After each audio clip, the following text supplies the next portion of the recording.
Welcome to Hangeh Conversations. Here, we explore urban living and community building from its historic origins to the future with the help of our special guests. My name is Hassan, and together with childhood friends Zishan and Saif, we co founded Hangeh.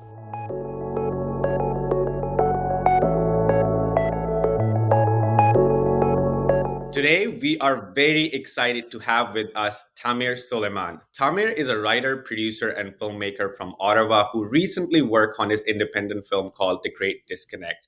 The film explores why, in a world seemingly more connected than ever, people are feeling more and more socially isolated, and the true cost this has on our lives and communities. Since its official launch in October 2019, the film has screened across Canada through multiple cities and even 10 countries across Europe as well. It has been featured over 12 independent film festivals and also has received numerous accolades and awards as well. Tamir, it's a pleasure. Welcome to our podcast. Thanks for having me, guys. I really appreciate it. Awesome. We are super excited to be chatting to Tamir today. So, Tamir, jumping straight up in, please tell us a little bit about your background, the community you grew up in, and what kind of effect that had in your upbringing. Sure. So I was born in Egypt, and I immigrated to Canada when I was 7. My father is Egyptian. My mother is also born in Egypt, but from European descent. She was a mixture of Greek, French, and Italian. So you can imagine the family I was brought up with, the Middle East and a lot of European countries. In that sense, are very community oriented. Everything was usually centered around food. And community is always something very important, something kind of in the background, as it is in many, many traditions across the world. Yeah, it's always been a part of me. I never really thought of it as something that is lacking in life or something that we need to sort of be intentional about or anything like that. But anyway, so I've had a great upbringing, and filmmaking was sort of something that came into my life kind of by accident, Yeah. and I was always interested in health, and my career really started being as a personal trainer working downtown Toronto with all the big executives on Bay Street. So I had a great sort of workplace environment as well. So always very, very important to me to have colleagues who were friends, or I was very intentional about that. So having friendships, having community was always something that was really, really important to me. Amazing. I think there's a lot of points that we all resonate with. Growing up in South Asia ourselves, we understand the importance of communities, and I think that's a little bit of why we are ending up where we are and working on Hangeh as well. So thank you for sharing that with us. I'm very interesting to know like what actually prompted you to working on the Great Disconnect. I know you had a trip to Jamaica that profoundly shaped some of this stuff and shaped your personality a little bit after that as well. So tell us a little bit about that trip. Yeah, so as I mentioned, the idea of sort of community well-being was always kind of in the background, and I was the trip to Jamaica was sort of a research trip that we were going on to figure out what our next film was going to be about. And I had a friend who was a Rastafarian who could take me into these beautiful remote areas in the mountains of Jamaica. And initially, the idea was going to be about sort of Rastafarian. And at the time, I was living on a small little island called the Cayman Islands. So I was sort of familiar with Caribbean culture to some degree. And we were up in the mountains, and I got captivated by how community oriented that they were.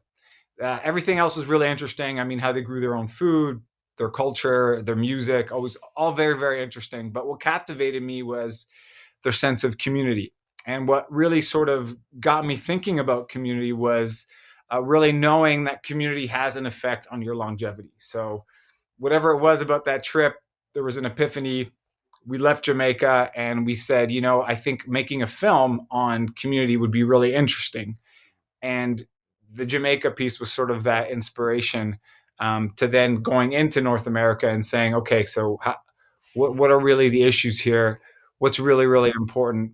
And knowing, really understanding community and how it affects longevity really came from 2 books for me anyways. One book is called The Blue Zones, which is literally about the longest living societies in the world. And you can imagine that they talk about sort of the importance of exercise and diet. But the X factor and the overarching results of the research show that these long living societies were likely living these long, happy lives absent of disease because of community and their connections. So that was really the big piece that sort of led to everything else. And then the film obviously was um, helped by many of the interviewees that you see in the film. So, Tamer, our own background is growing up in South Asia, and one of the things that really stands out about our childhood is growing up with a very strong sense of community. So, obviously, you spoke to it, and it's probably a universal experience as well. And even with limited resources, we always felt that we were cared for, and we had like a very strong sense of family and community around us. So I wanted to just ask, based on your travels or experience with the film, what do you think we are missing in North American cities, and why is it so? Why do some places with these many resources find it hard to build community, and maybe what that tells us about where we are as a society? So, any thoughts on that? Yeah, I'll draw from the film, and I think from many of the researchers in the film. So the film really, has professors, has sort of some authors in there, and so I like to just usually draw on there because that's where really I have a good strong understanding. So the three themes in the film that we explore, explaining sort of the barriers that we have sort of created in our society, include three things. So one is obviously technology, which we've talked about. It does connect us, but it does have an ability to disconnect us, and a lot of research is showing that. Obviously, the second is urban design, and that was one of the most surprising things for us in the film, is that just sort of how our cities are designed can have an impact on community and how often we can engage with our community. And then the third, of course, is just our value for independence, like hyper individuality. So it's important to kind of, yeah, be yourself. Self improvement is all really, really important. But in our society, we have hyper individuality. So in essence, we're working too much to make ends meet, or to get ahead, or to do whatever. So the idea of materialism sort of taking over all those things that we know sort of make us happier, which is social connections and involvement in community and all those sorts of things. So those were really the three things that came up in the film, that came up through the research that we sort of came across. And I think that knowing that those things have an effect on us being in community and being involved in community, I think can kind of get us to a place of saying, okay, so then what are the potential solutions that we can take? But I'd say that those are the three main barriers that I've come across. That's awesome, Tamer. So just like talking a little bit about like media at large, as we have seen it as a powerful tool in terms of shaping people's perspective, and you being behind the scenes, what was something that changed for you? Because a lot of the times we talk about the audiences and how their perspective can change, but as a filmmaker, director, what were the things that you took out of the film as you made it, and were there any things which changed for you? Yeah, lots of things. So I'd say the first thing is, as I've mentioned, I've always sort of been someone who's involved in community in some capacity. Always tried to make sure I'm in touch with my friends. Always made sure that I talk to strangers and make new friends. So and then it never really was an issue, even though I do sort of witness, and I am also at fault of being part of all those barriers that I was talking about. But I think the one thing that the film talks about is that there is the act of having friends for the sake of friendship, happiness, having pints with friends at the bar, catching up with friends for tea, going to play sports. That's going to bring us happiness, and that is connecting for the sake of connection. And then, of course, there's the other aspects of the film, which talks about getting involved in our community to make the world a better place. And that, I think, was probably the switch, or the thing that I probably took the most from the film. And so I do more now to try and get involved in my community, get involved in social causes that I care about. Like I said, I'm really into food and things like that. So I'm always trying to find the things that I know I could be most useful, and that I know could bring um, some pleasure to me and to the people that I'm trying to help out as well. And so I think that's probably the distinction that I think I figured out. And I think that that's one of the biggest messages of the film, is that, hey, if you've got a great social circle and you have a lot of fun with your buds. Keep doing that. But then there are so many things that we need to address in our society. What is that thing that you can kind of get involved in? What are your skill sets? What are your gifts that you can give to society that can make the world a better place? And I think that that's the main point. So, Tamer, one of the things that, for at least the three of us, got us interested in the first place and then basically jumped into what we are doing now is reading through a growing, I think, body of evidence that's now coming out that discovers the health impact that social isolation can have on individuals, especially younger adults, millennials and Gen Z. Can be quite devastating. And you mentioned that your background is in nutrition and holistic health and how you think about it. Can you share, like, to your experience or otherwise, what's the role of like community engagement or one's social health in overall well-being, and how we can do a better job at least acknowledging that? Yeah, great point. So yeah, we know that we need to exercise. We know that we need to eat well. So that was sort of my integration into health and wellness. So I was super passionate about food. I was super passionate about exercise. And I think you guys will find this interesting. I think what really got me interested in community was, of course, as I mentioned, reading these books on longevity, knowing that the longest living societies in the world, yeah, they exercise, they eat really well, but they have that strong sense of community. So when I was a holistic nutritionist and I was living in the Cayman Islands, I ended up volunteering on this like little organic farm that was just absolutely gorgeous. And the owner of the farm had these long tables in the middle of the farm, and he would sort of let me put on these farm to table dinners. And what I would do with these farm to table dinners was that we would hire a chef, and we would invite everybody on the island, and it was a really accessible little farm. And what would happen is all these people would come. I would give a little talk about the importance of eating locally and eating, whole foods and eating all these delicious things. And I'd get the chefs to try and just make sure that they made things a little healthier than they normally would in the restaurants. And then all these people would get together. And the thing that people just loved at the end of it wasn't really my instruction on the importance of nutrition. It had nothing to do with that. It had everything to do with the fact that they got together with all these people, and all these people that they wouldn't normally get together with, because this little island had a big expat community, of which you could imagine a lot of the expats kind of just tend to hang out together a little bit. The locals kind of tend to hang out a little bit. But at this farm, everything changed. Everybody got together, and it was this big communal experience. And I think that for me also had a huge influence on what I started to really believe and understand what really gets people really happy. And that is, I think, getting together more often with the people that you enjoy, and even just getting together with strangers that you may have differences with.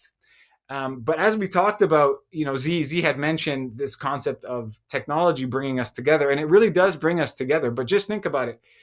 If we were, somewhere in a coffee shop, or being able together, shaking hands and pumping a fist has a very different aspect, right? We can say, okay, guys, we're done the podcast. We're going to head over to Z's house. He's got this awesome apartment, and he's going to cook us dinner. And that those things happen when we're together face to face. But when we get off this call, I have to get back to my real life and get together with the people who are physically here with me. But I think you guys get the understanding of it, and I think that that's what's lacking in society. We sort of we're just losing it more and more, and I think the pandemic's made it even more and more complicated. But I think just being intentional about it, knowing that getting out, reaching out more, being in touch with our friends, getting involved in our community is going to really, really change that, and I think is going to huge effect on our health. No, that's great, and I would love to host you for dinner as well anytime you're visiting That's Vancouver. And if you get opportunity. so Z's the Um, guy with the place, right? Okay, good. That's awesome. so just like Tamer, talking about technology, as one of the core topics that you've also touched in the Great Disconnect, we know how much bad press social media has been getting, and a lot of the blame has been put on technology at large. And there were times that technology was seen as, one of the main drivers of innovation and future for, where we are as people. So just like looking at this in terms of once we look at technology, what role do you think technology can play? Is it always negative, or are there opportunities within it as well? I mean, I think there's definitely opportunities within it. And I think you guys are a great example of using technology and probably the way that it's supposed to be utilized. So I think we all know that technology has a huge place to play in the future, and it's not going away anytime soon. I think that the issue with social media specifically when it comes to connection is that I think as was alluded in the film, I know people haven't seen there, but Rob Bars was an urban designer. So Rob Bars has this line in our film who basically he says that what happens with social media is that we end up talking to the people we agree with too much. And then so, we are able to kind of have less of a filter. And so when we have other people we're disagreeing with, it sort of can get a little bit, um, yeah, a bit way more negative than if you were in the same room with somebody. So I just feel like when we're in real life, there's a different sort of respect. We're able to perhaps agree to disagree.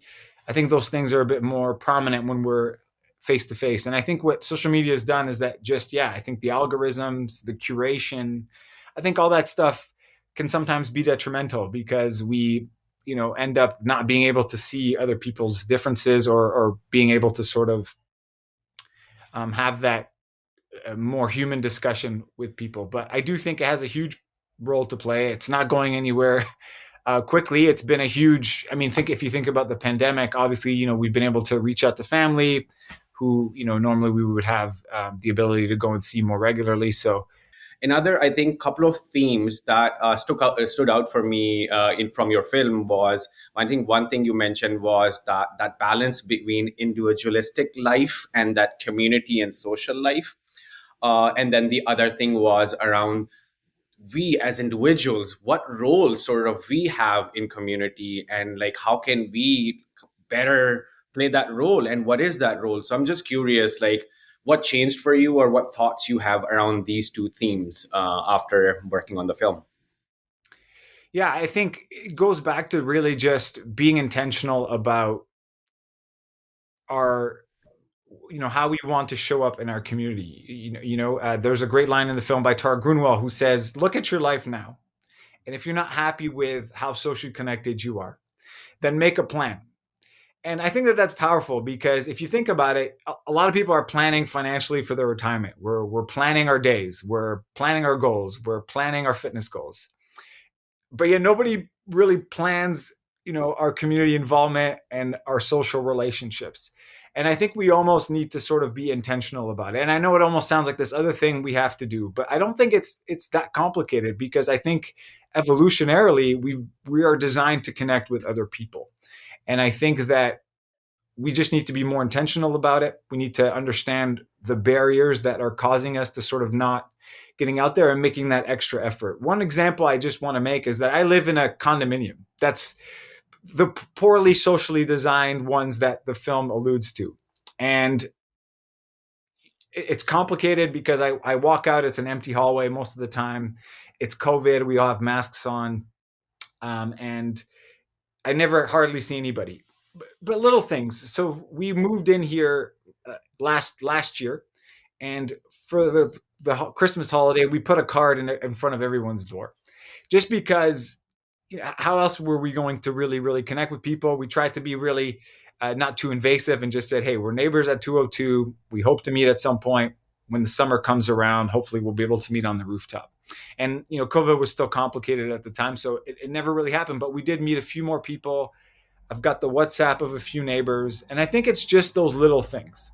Now you can have the courage that Kirsten has, and when people see the film, they'll understand that Kirsten ends up organizing a party on the rooftop by putting out letters in front of all the strangers in her building, hoping that they would come.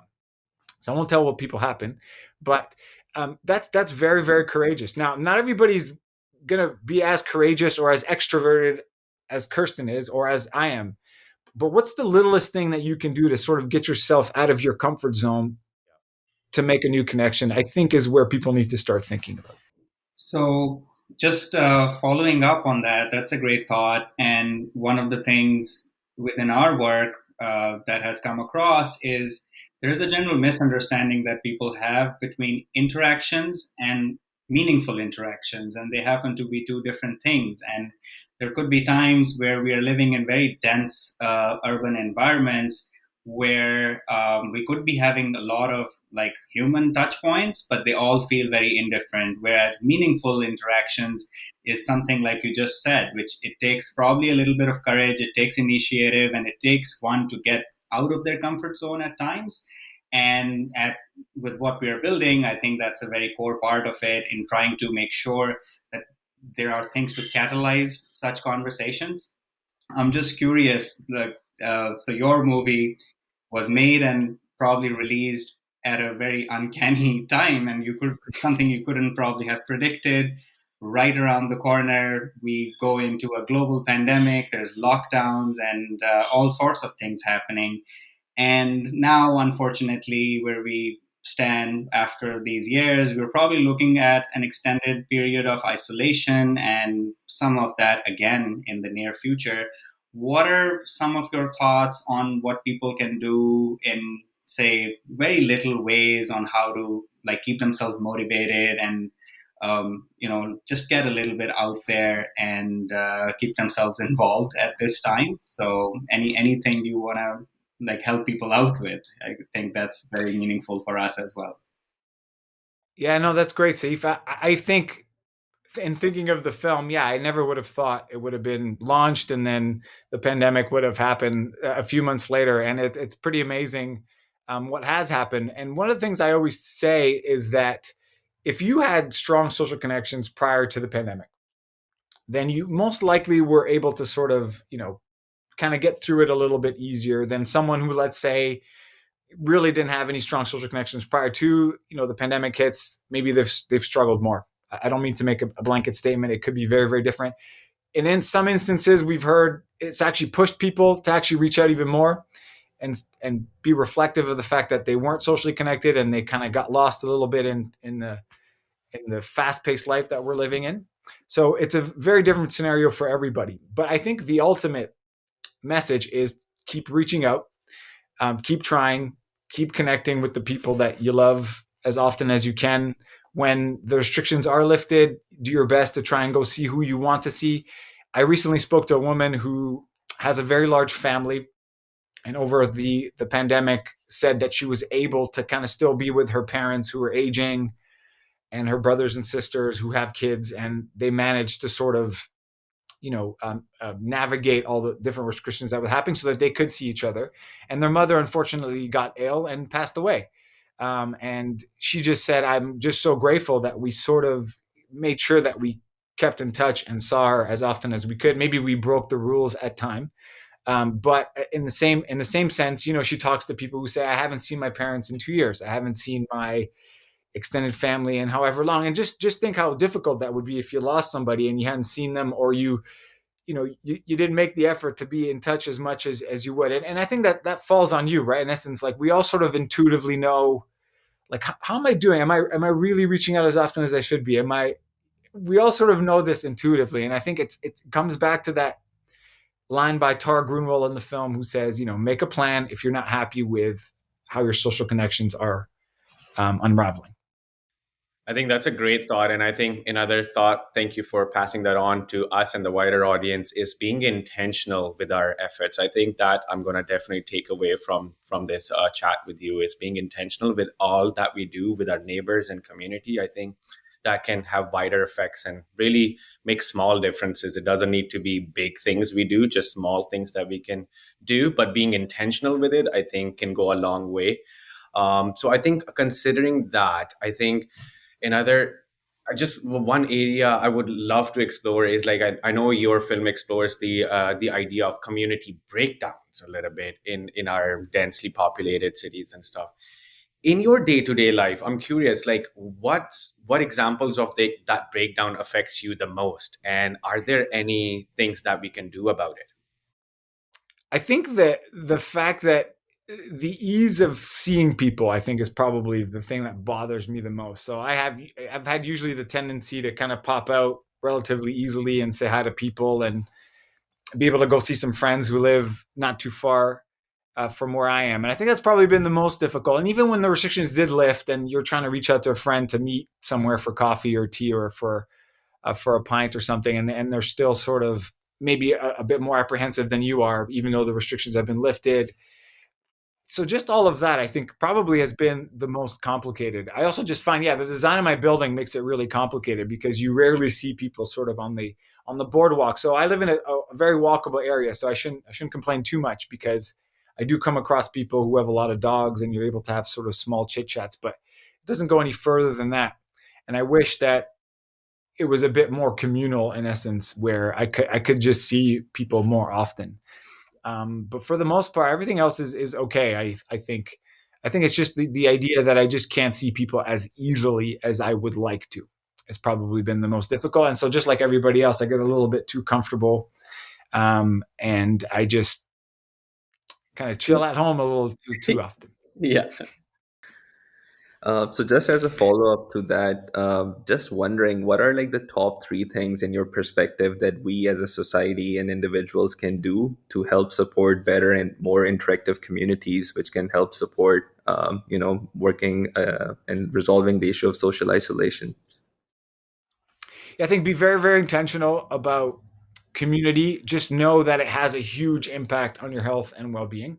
John Halliwell in the film is considered one of the happiness experts of the world. He's sort of an editor of what they call the World Happiness Report, which is sort of a subjective research paper that comes out every year. And it's just all about questions that people answer about their level of happiness and what makes them happy.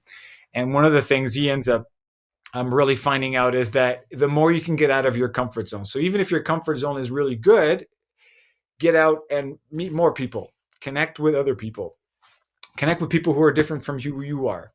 I think the story that you guys have known each other since you're 11 is amazing. And I think that, hold on to that for as long as you can, which clearly you have. But yeah, get out of your comfort zones as well, and meet people who you don't know very, very well. Say hi to people on the street.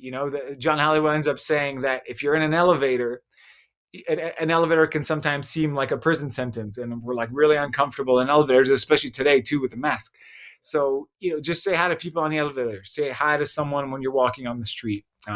Put your phone away at the dinner table. Put your phone away when you're in the car with somebody else, and have those conversations in those instances. And just on that note, I just want to allude to a book called Reclaiming Conversations by Sherry Turkell, who is an MIT professor who is in our film. We managed to license aspects of her TED Talk. So I really recommend everybody check out Sherry Turkell's TED Talk. And she talks about something called shadows of solitude. So the fact that we sort of, when we're not talking to other people, we resort to our phones or social media or scrolling, is really a shadow of solitude. So although we're by ourselves, not talking to anybody, we're not doing something that's conducive to solitude. The idea of just kind of being by ourselves with our thoughts is also really, really important in a way to connect to the self. And I think the third thing, which is what I think was the epiphany for me in the making of this film, is to get involved in your community for a social cause or getting together with others to make the world a better place. I think that if we can kind of click with that idea, I think that we will be a lot happier. And in fact, there's another book called The 5 Essentials of Well-Being, and the 5 essentials being financial, career, social, physical, and community. And the authors conclude the book by saying that if you have physical well-being, like exercising, eating well; career, you enjoy what you do every day; social, you have lots of friends; and financial, that you have enough money to have a decent roof over your head and buy certain things that you like, you will live a good life. But if you want a great life, invest and get involved in your community. And so I think that that's the ultimate message that I would probably leave with everybody. So, Tamir, I'm curious, if there was ever a sequel to this film, what would that look like? It's a great question, and I've been asked that often, and people have said, "Oh, you should name your new film the Great Reconnect." And I always say, I don't know if I want to. I don't know if I want to make another sequel. My hope is that we can have the sequel be in our lives. That the sequel is actually us getting out into the community and making a change. And I think that that's where my heart stands. In essence, is that I just feel that yeah, we could totally make another movie and go and capture all the great things that different communities are doing. But in the same breath, I feel that that the film can hopefully inspire us to sort of make community a better place now. But you never know. We could come up with a sequel. Maybe you guys can help me with it. Well, that would be our. I just had a thought to your point earlier, and this is, I think, just going back to the social media technology piece. I'm not sure if I answered it really well, so let me just reattempt again. So, I think one of the things that technology does is it certainly connects us, but it does disconnect us. And I think one of the things that social media has done is that it's put us in echo chambers. And so the idea that we're talking to the people we agree with too much. But then there's the other aspect of just trust, which was also alluded to in the film. And this was just to your point about the fact that we're in elevators, or that we're afraid of strangers, or that one of the reasons that we don't end up sort of connecting with strangers often is this aspect of trust. The media feeds us this idea that this culture is like this. These are the stereotypes of these people. But there's no depth to that. That's not really true. And I think that it does change our frame of reference of how we feel towards people. Even if, in a rational state of mind in a conversation with someone, we might say, no, I'm not afraid of people, or I don't trust people, but our actions might speak, somewhat differently, especially if we're constantly with the same people. And I think that's what social media does, obviously, because of the curation and the algorithms, and it just feeds us information that we agree with. But in real life, you're not going to get that. In real life, in a setting with lots of people, there are lots of people means lots of different views, lots of different cultural backgrounds. And I think we need to get back to that, because that is what will make us more human. Awesome. That's great. So, Switching gears a little, and I hope that's okay. I read that one of your current projects is around sustainable agriculture and food security. We'd love for you to share a little bit more about that. And it's great to know. It's awesome that you're passionate about that cause as well. Yeah, well, thanks, Dave. Thanks for bringing that up. I appreciate that. I always love talking about the upcoming film. So sorry, it's not the sequel. It's not The Great Reconnect. We'll maybe that'll be the film after. But yeah, I've always been interested in food and in agriculture, as I mentioned, Saif, and I sort of got away from sort of the concept of diets or eating in a particular way. So in the world of nutrition today, we have paleo and keto and vegan and vegetarianism, and I find that dialogue actually quite detrimental to people's health.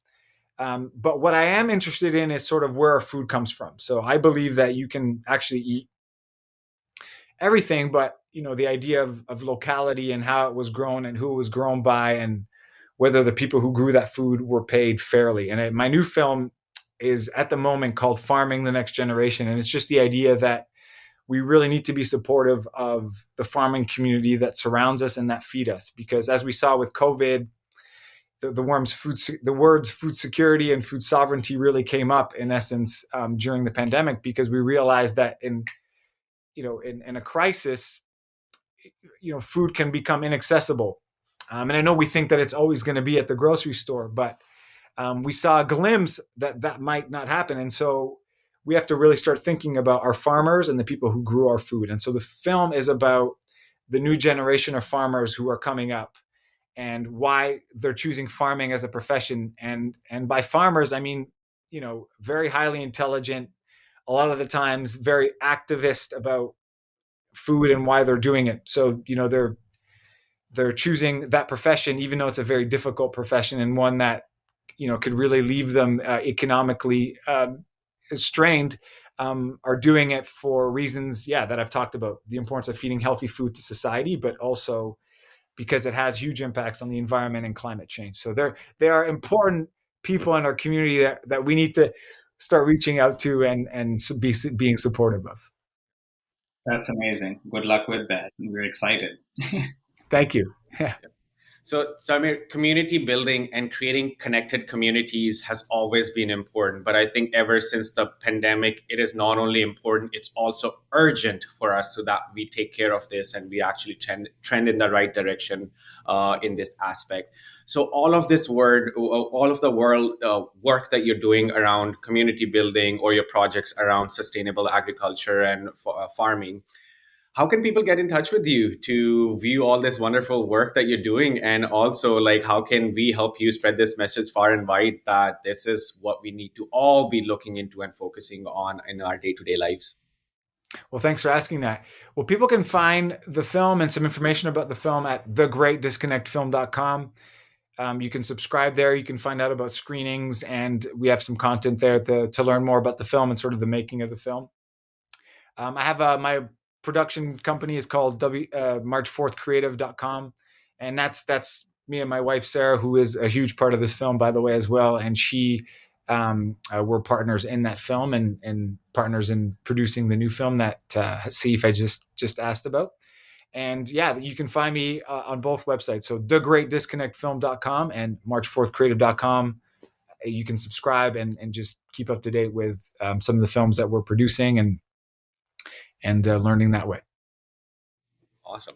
Tamer and Sarah, thank you so much for all the work that you guys are doing. You guys are definitely an inspiration to us and millions out there, others watching your projects as well. We wish you all the best and all the continued success in your future projects as well. Thank you, Tamer. Thank you. Thank you guys for having me. Really appreciate it.